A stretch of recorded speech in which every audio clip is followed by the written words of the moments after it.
Di sebuah titik di ujung selatan Eropa, dua benua nyaris bersentuhan. Hanya 14 km memisahkan daratan itu dari Afrika. Cukup dekat untuk melihat garis pegunungan di seberang selat pada hari yang cerah. Cukup dekat untuk membuat sebuah negeri tumbuh menjadi sesuatu yang tidak pernah benar-benar satu hal saja. Inilah negeri yang menyimpan satu-satunya gurun sejati di benua Eropa. Sekaligus salah satu wilayah paling basah di daratan yang sama.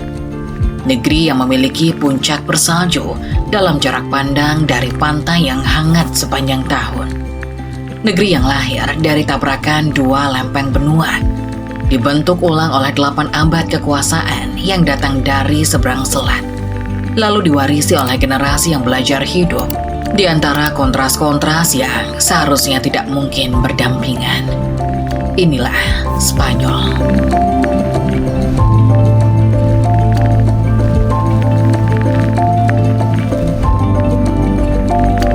Sebuah semenanjung yang berperilaku seperti benua kecil, tempat gurun dan hutan hujan, gunung berapi dan padang salju, padang pasir dan sawah hijau. Semuanya berbagi satu garis perbatasan yang sama.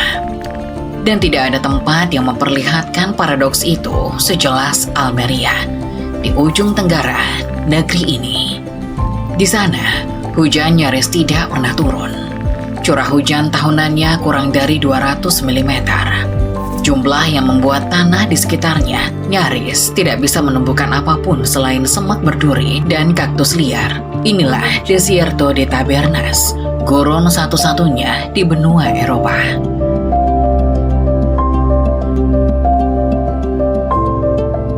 Formasi tanahnya lebih mirip permukaan bulan daripada landscape Eropa yang biasa dibayangkan orang.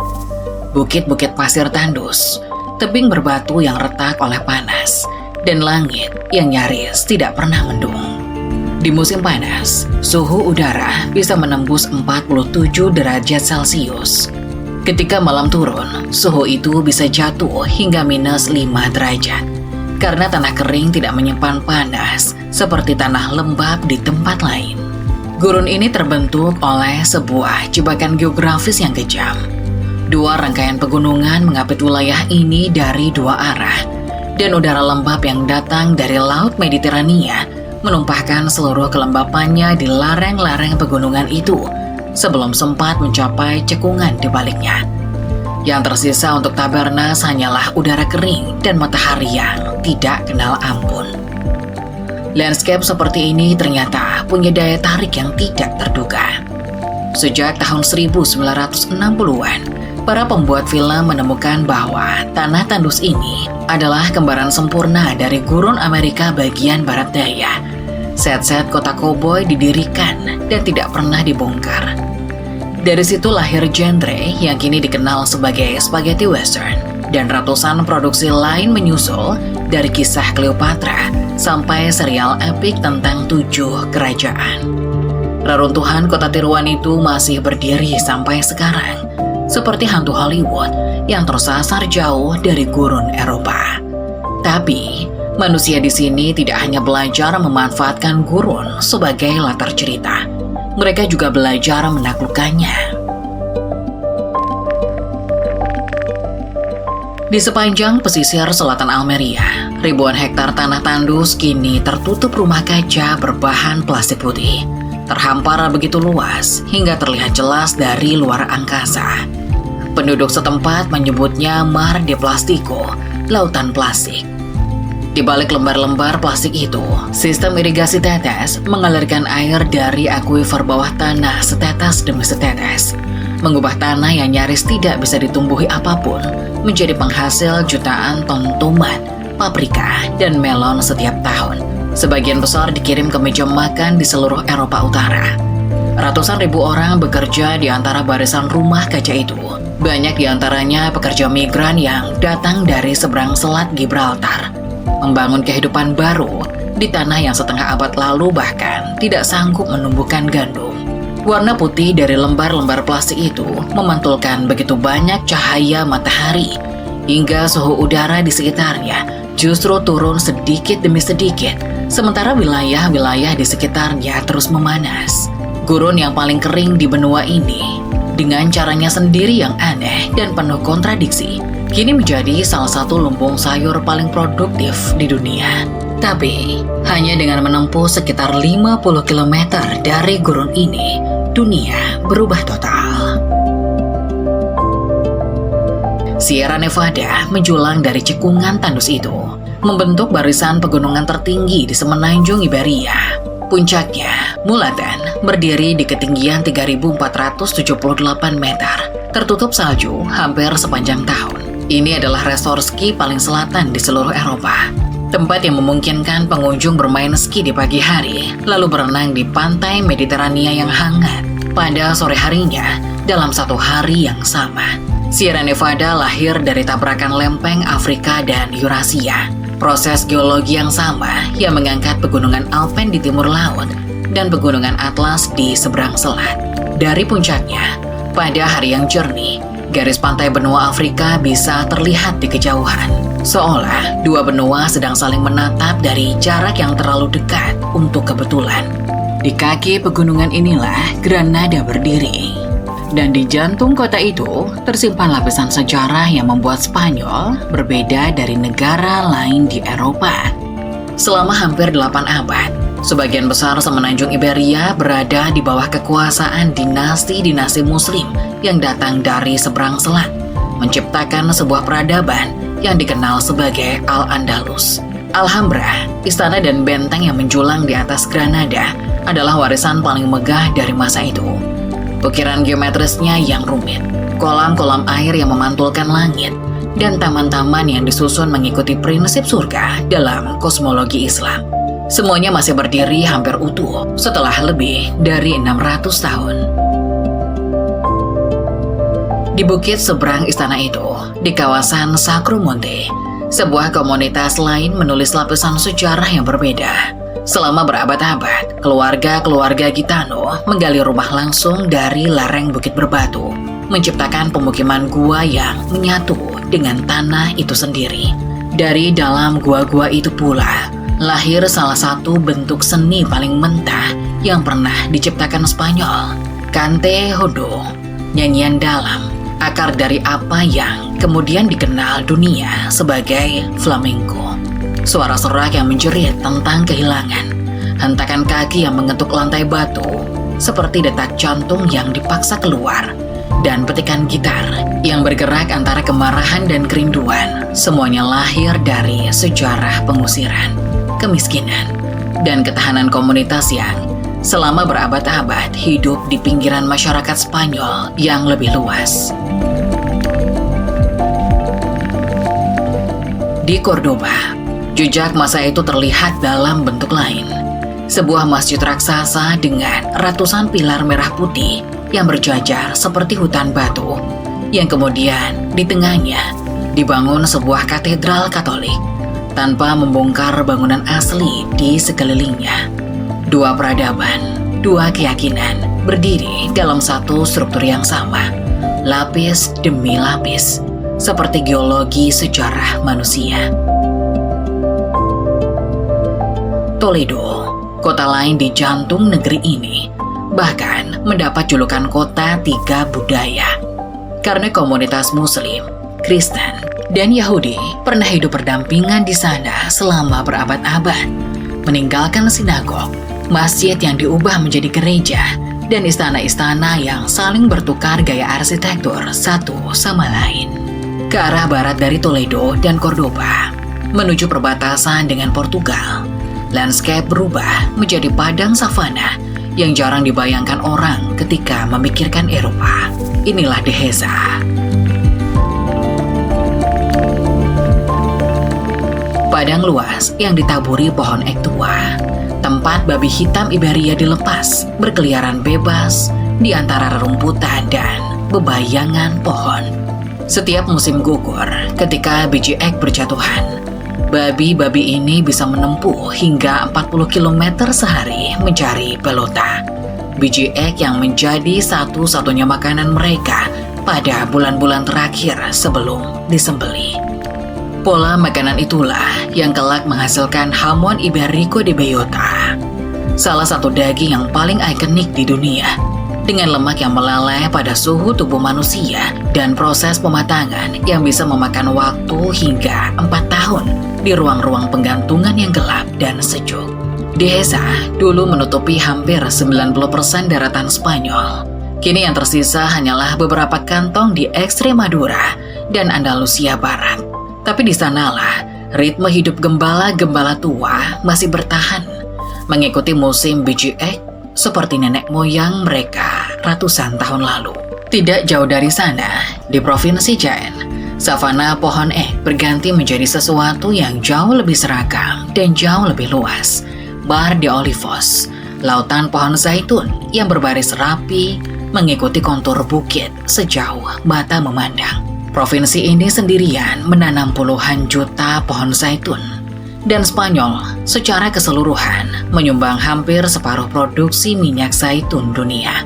Dari udara, barisan pohon-pohon itu membentuk pola garis-garis yang begitu teratur, hingga terlihat seperti sidik jari raksasa yang tercetak di permukaan bumi.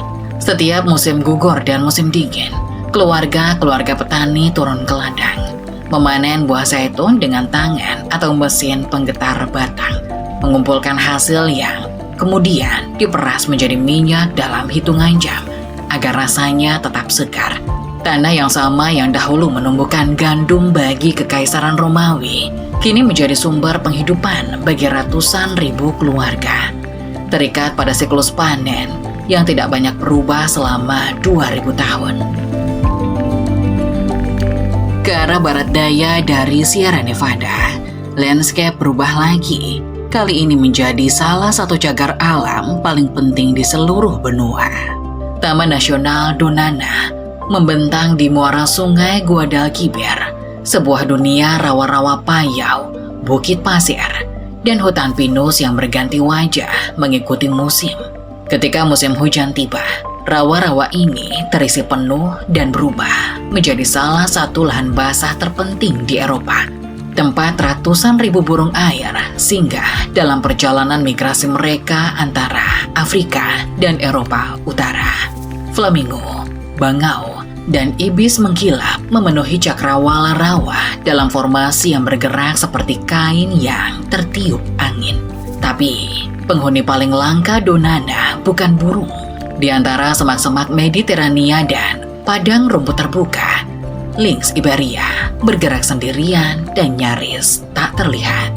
Kucing liar ini pernah menjadi kucing paling terancam punah di dunia, dengan populasi yang jatuh hingga tersisa sekitar 100 ekor dewasa pada dekade 1980-an. Rumbai di telinganya membantu mendeteksi gerakan sekecil apapun di rerumputan, sementara mangsa utamanya, kelinci liar Eropa, menentukan pola hidupnya secara hampir sepenuhnya.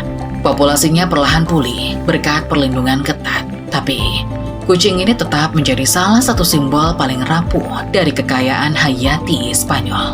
Di langit di atas rawa yang sama, burung Nasar Griffon melayang dalam lingkaran lambat, memindai tanah dengan mata yang sanggup menangkap gerakan dari ketinggian ratusan meter. Sementara bangau putih bersarang di puncak-puncak pohon pinus tua. Donana menjadi titik singgah penting bagi burung-burung yang bermigrasi antara Afrika dan Eropa Utara, tempat mereka beristirahat sebelum melanjutkan perjalanan menyeberangi Selat Gibraltar, jalur penyempitan alami yang sama yang dahulu membawa peradaban-peradaban dari selatan ke tanah Spanyol. Dari rawa-rawa selatan, jalan menuju utara membawa kita ke wilayah yang oleh sebagian orang disebut Spanyol Hijau. Galicia berdiri di ujung barat laut negeri ini, menghadap langsung ke Samudra Atlantik, jauh dari kekeringan Mediterania. Disinilah iklim laut mengambil alih sepenuhnya. Musim dingin yang ringan, musim panas yang sejuk, dan hujan yang turun hampir sepanjang tahun. Perbukitannya selalu hijau, garis pantainya berlekuk-lekuk membentuk rias. Teluk-teluk sempit yang menjorok jauh ke daratan seperti fjord versi Atlantik Selatan. Di sepanjang tebing-tebing yang paling ganas di garis pantai ini, terutama di Costa da Morte, Pantai Kematian, sekelompok orang menjalani salah satu pekerjaan paling berbahaya di seluruh Spanyol. Mereka disebut Persebeiros, pemburu Persebes, teritip angsa yang hanya tumbuh subur di batu-batu yang paling keras dihantam ombak. Para Persebeiros hanya bisa bekerja ketika air laut surut. Jendela waktu yang kadang tidak lebih dari 1 jam. Memanjat turun ke batu-batu licin, sementara gelombang Atlantik pecah tepat di atas kepala mereka. 1 kilogram Persebes segar bisa terjual hingga ratusan euro, lebih mahal dari kaviar. Tapi harga itu dibayar dengan resiko yang nyata. Para Persebeiros senior sering bercerita tentang rekan-rekan yang berangkat ke tebing dan tidak pernah kembali.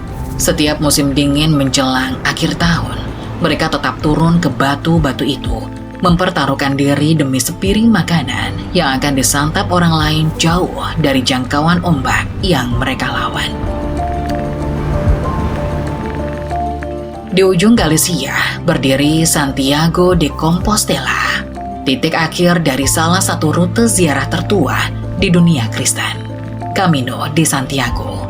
Selama lebih dari 1000 tahun, para peziarah berjalan kaki ratusan bahkan ribuan kilometer dari berbagai penjuru Eropa, melintasi Pyrenees, menyeberangi dataran tinggi tengah, hanya untuk mencapai katedral yang menyimpan makam yang diyakini sebagai makam Rasul Yakobus, salah satu murid utama Yesus. Jalan setapak itu masih dipenuhi peziarah hingga hari ini, sebagian karena iman, sebagian karena mencari sesuatu yang tidak selalu bisa dijelaskan dengan kata-kata. Bergerak ke timur dari Galicia, sepanjang pesisir utara, pegunungan Picos di Eropa menjulang tiba-tiba dari dataran hijau dengan puncak-puncak kapur yang tajam menusuk kabut Atlantik. Di lereng-lereng hutan yang mengelilingi pegunungan ini dan di sepanjang perbukitan barat Laut Spanyol, populasi serigala Iberia terbesar di Eropa Barat masih bertahan, tersebar dalam ratusan kelompok kecil yang bergerak melintasi hutan dan padang terbuka pada malam hari. Selama berabad-abad, gembala domba di wilayah ini membangun tembok batu kering dan memelihara anjing penjaga berukuran besar hanya untuk menahan predator itu tetap menjauh dari kawasan ternak.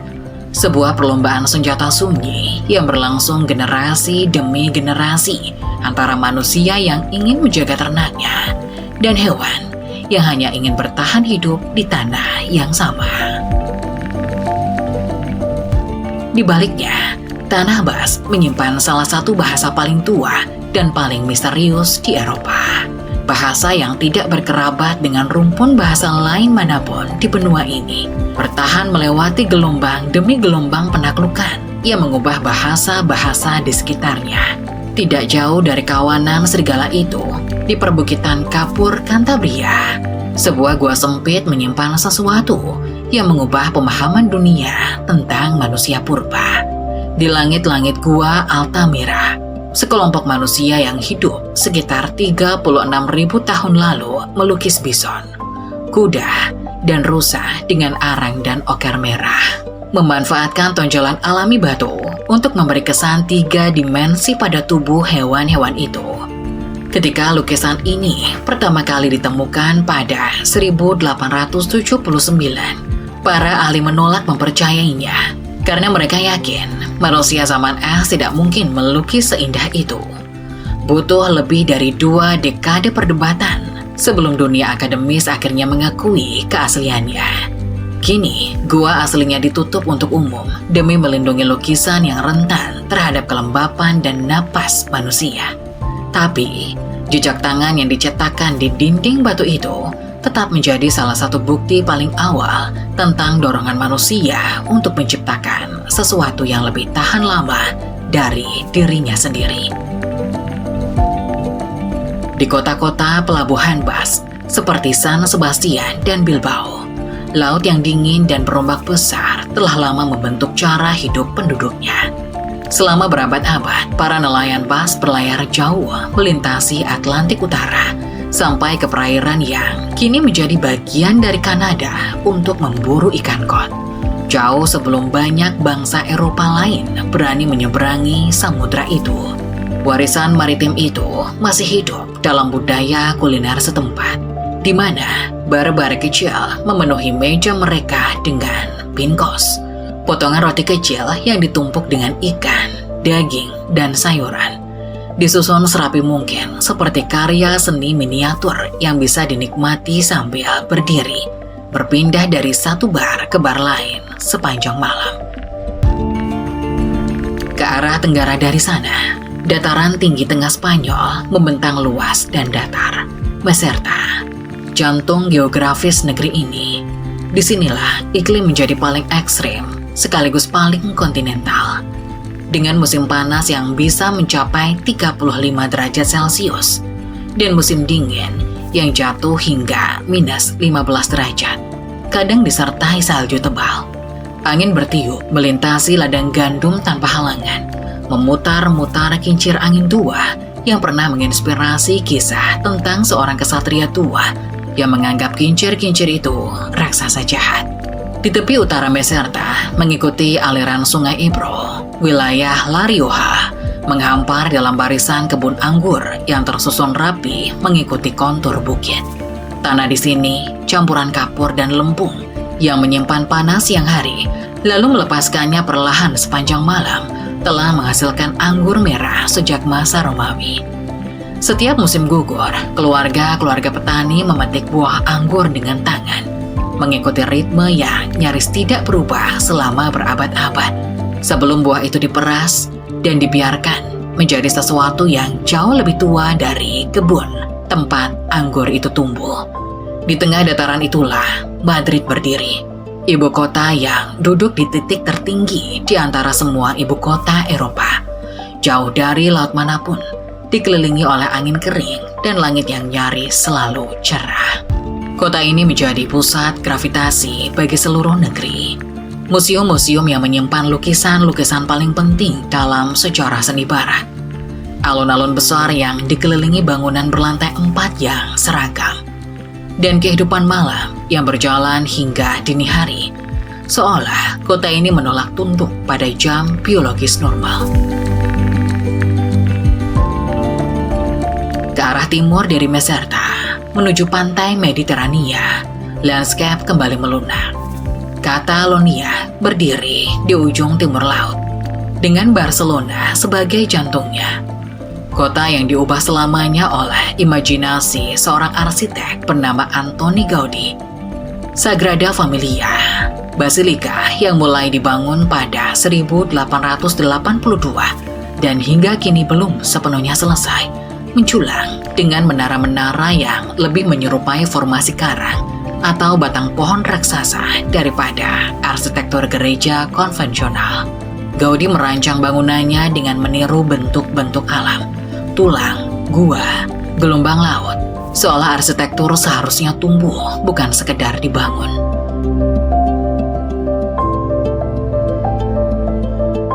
Lebih jauh ke selatan, di sepanjang pantai Mediterania, tanah di sekitar Valencia menceritakan versi lain dari hubungan manusia dengan air. Sejak zaman Al-Andalus, jaringan kanal irigasi yang disebut huerta mengalirkan air dari sungai-sungai kecil menuju ladang-ladang yang menghasilkan jeruk, lemon, dan yang paling ikonis, sawah-sawah dangkal tempat padi ditanam hanya beberapa kilometer dari pantai. Dari sawah-sawah itulah lahir paya, hidangan yang aslinya dimasak oleh para petani dan pekerja ladang di atas api terbuka, menggunakan apapun yang tersedia di sekitar mereka, kelinci, kacang panjang, siput, dan beras yang menyerap semua rasa itu dalam satu wajan besar dan datar. Sistem irigasi yang sama telah mengairi tanah ini selama lebih dari 1000 tahun. Diwariskan dari generasi ke generasi lewat pengadilan air tertua di Eropa, tempat para petani berkumpul setiap pekan untuk menyelesaikan sengketa pembagian air tanpa satupun catatan tertulis, hanya berdasarkan kesepakatan lisan yang dijaga oleh tradisi.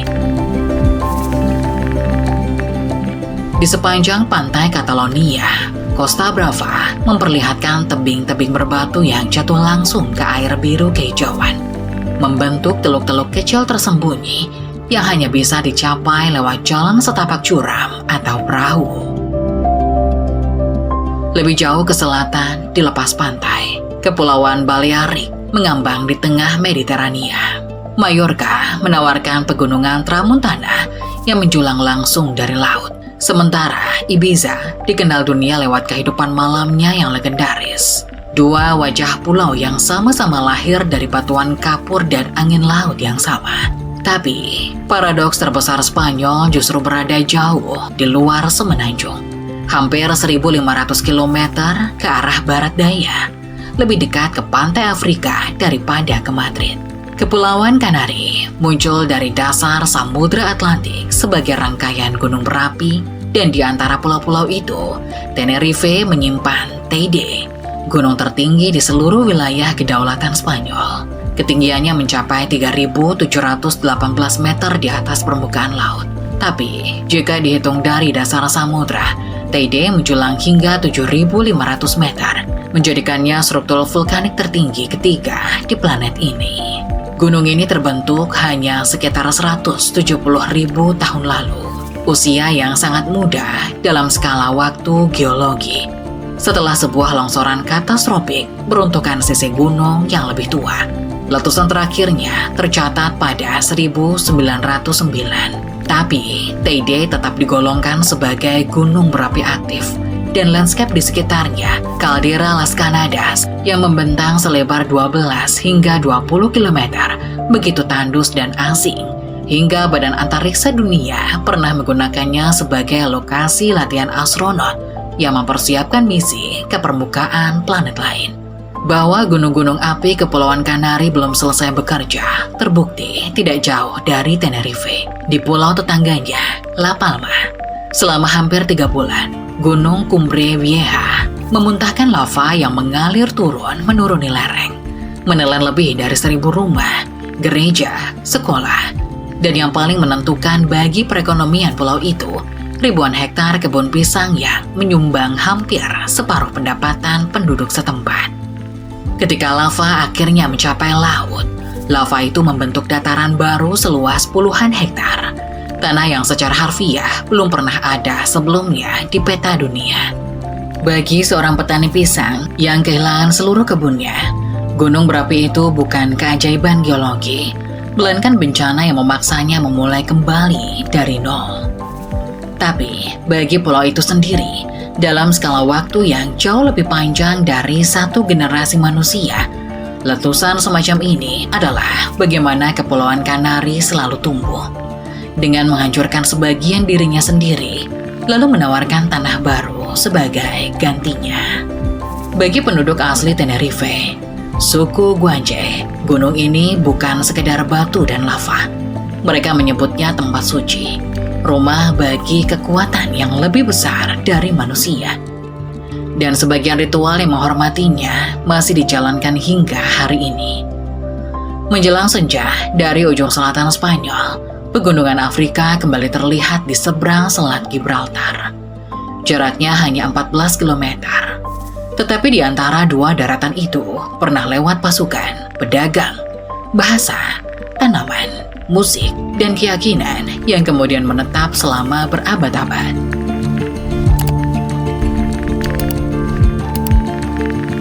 Jejak pertemuan tersebut masih hidup di tempat-tempat yang baru saja kita lewati. Terlihat pada saluran air yang menghidupi sawah Valencia, pada pola geometris Alhambra, pada nyanyian yang keluar dari gua-gua Sacromonte, serta pada kota-kota yang menyimpan masjid, gereja, dan sinagog dalam jalan yang sama. Alam memberi Spanyol bentuk yang tidak mudah dihuni dengan satu cara. Penduduknya kemudian belajar membaca setiap perbedaan. Mereka menanam sayuran di balik plastik ketika hujan hampir tidak datang, mengikuti biji ek untuk menggembalakan babi, menuruni tebing Atlantik saat air surut, dan kembali menanam pisang di pulau yang sebagian tanahnya baru lahir dari lava. Karena itu, Spanyol tidak terasa seperti negeri yang telah selesai dibentuk. Pegunungannya masih terangkat perlahan, gunung apinya masih menambah daratan. Ombak terus memahat pesisir. Setiap generasi hanya menerima tanah ini untuk sementara, lalu mencari cara baru untuk tinggal di atasnya. Dan mungkin disitulah Spanyol paling mudah dikenali. Bukan pada satu bangunan, satu tradisi, atau satu pemandangan, melainkan pada kehidupan yang terus tumbuh di antara dua benua yang hampir bersentuhan.